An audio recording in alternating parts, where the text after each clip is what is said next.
Hi, I'm Megan, and I've been overweight my entire life. And if you're watching this, I'm guessing that you and I have the same struggle. Or maybe you know someone who has this struggle. Either way, I'd like to share with you 5 reasons why I think it's important for anyone in this situation to finally do what it takes to get healthy, feel better about your body, and stop feeling ashamed of how you look.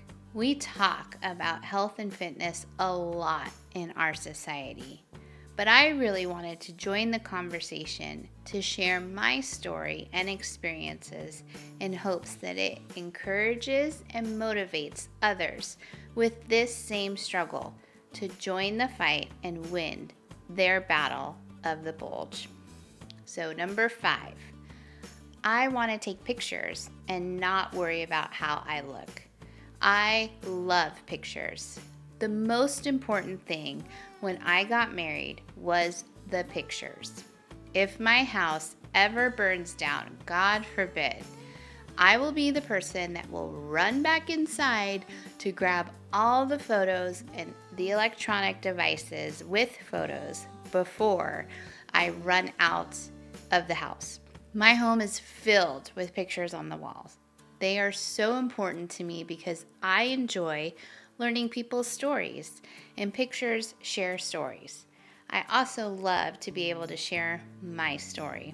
But unfortunately, because of my own insecurities about my weight, I don't like being in pictures. Every picture that I'm in, all I can think about is how I look. I don't remember the moment or the experience that I was having, and I don't get to relish in the joy or the excitement of the photo. I immediately think, gosh, my arms look so big in my wedding dress, and I wish that I had lost the weight. Or, oh look, I have 3 chins at my baby shower. Gosh, I look exactly like Jabba the Hutt holding my new baby. I know, it's like super sad, right? Maybe to some, this reason may seem superficial, and that's okay. But to me, it's something that is very important. I want to be able to look at pictures of me with my husband and our children and remember the moment and not be concerned about how I look or how others think I look. I want to be able to be in pictures because right now, I will quickly find a way to get out of them if I can. That's because I'm concerned about how I look due to my weight.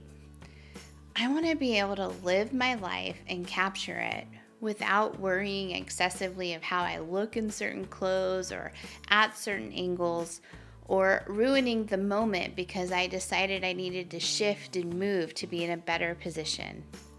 I want to be able to live my life, live it well, and to capture it fully.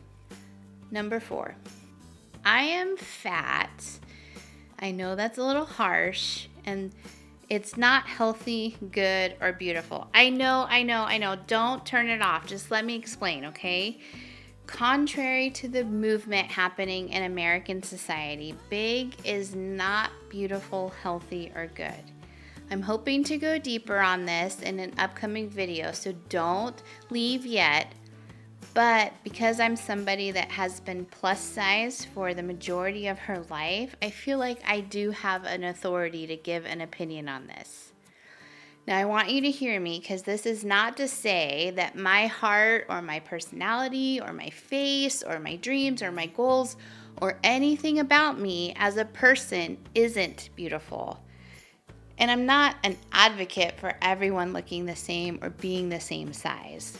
I'm old and grew up in the 90s where the standard of beauty was women being so skinny that they were like human clothes hangers.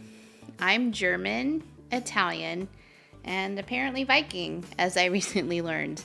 I'm taller than the average woman, and underneath all of this chub, I have an extraordinary amount of muscle.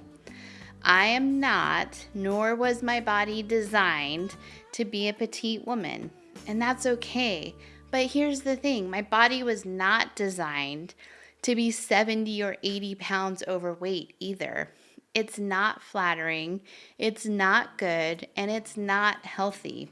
It is time for me to change that and embrace the beauty and the strength that I have. I don't want to feel ashamed or that there's something wrong with me because I'm not petite, but I also want to be healthy.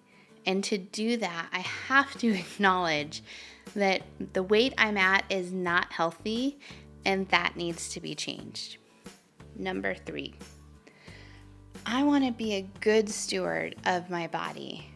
So, in a similar vein, I have to accept the reality that it's not healthy, good, or beautiful for me to be overweight, which means I have to take responsibility and be a good steward of the body that I have been given.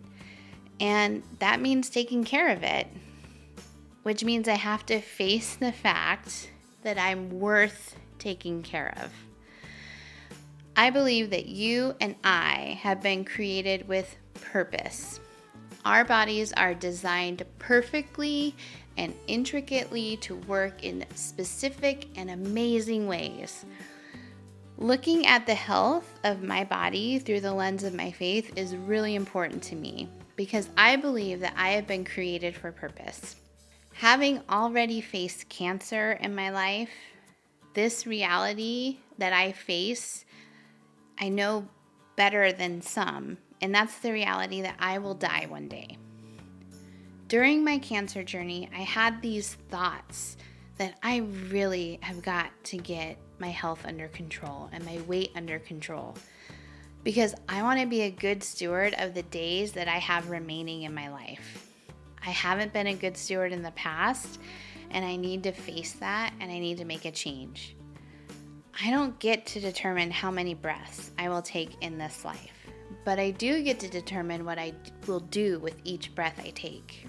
And so this is me choosing to make small, healthy choices that make big changes in my life. Number 2, I don't want cancer again.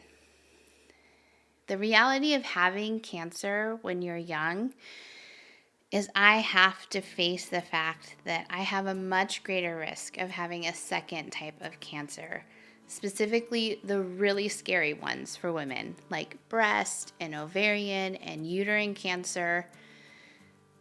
When you hear the words, "you have cancer," there is something in that very moment that shifts in your soul, and it stays that way forever. And I do not want to hear those words again. But I might hear them again. But if I'm a good steward of my body, if I do hear those words again, I want to be able to know that I did everything in my power and my ability to prevent it from happening. All right. Are you ready? The number 1 reason to lose the weight when you've never been skinny is because I want to grow old with my husband and see my great grandchildren. I know. It's like super cheesy, super cliche, super sappy, but it's so true. I've been with my husband for 17 years, and we will celebrate 15 years of marriage this spring. Him, like outside of Jesus and coffee, he is the best thing that has ever happened to my heart, my faith, my soul, and my life. My husband is the one that God used to show me that I was worth being loved and taken care of. He supports me, encourages me, he believes in me, and he provides for me and our children. He makes me laugh like no one else, and he has given me the life I have always dreamed of. He's definitely a keeper, and I want to grow old and gray and silly with him. I want to be able to see the world with him, and I want to hold our grandchildren together. And then I want to be able to hold our great-grandchildren together. I want to be that couple that's been married for 40, 50, 60 years, leaving a legacy of hope and love dedication and faith for the generations that are coming up behind us. And here's the truth, is that I most likely won't get to experience that or experience them in their fullest if I'm wrestling with cancer again, or diabetes, or high blood pressure, high cholesterol, liver disease, or heart disease. I won't get to see those things come to fruition if I'm too heavy or unhealthy to walk or to be able to get on a plane to travel. I want to be that couple that you see walking around your neighborhood that has gray hair, and they're walking early in the morning or after dinner, and they have smiles on their faces, and there's light and joy in their eyes, and they're in their 50s, 60s, 70s, and beyond.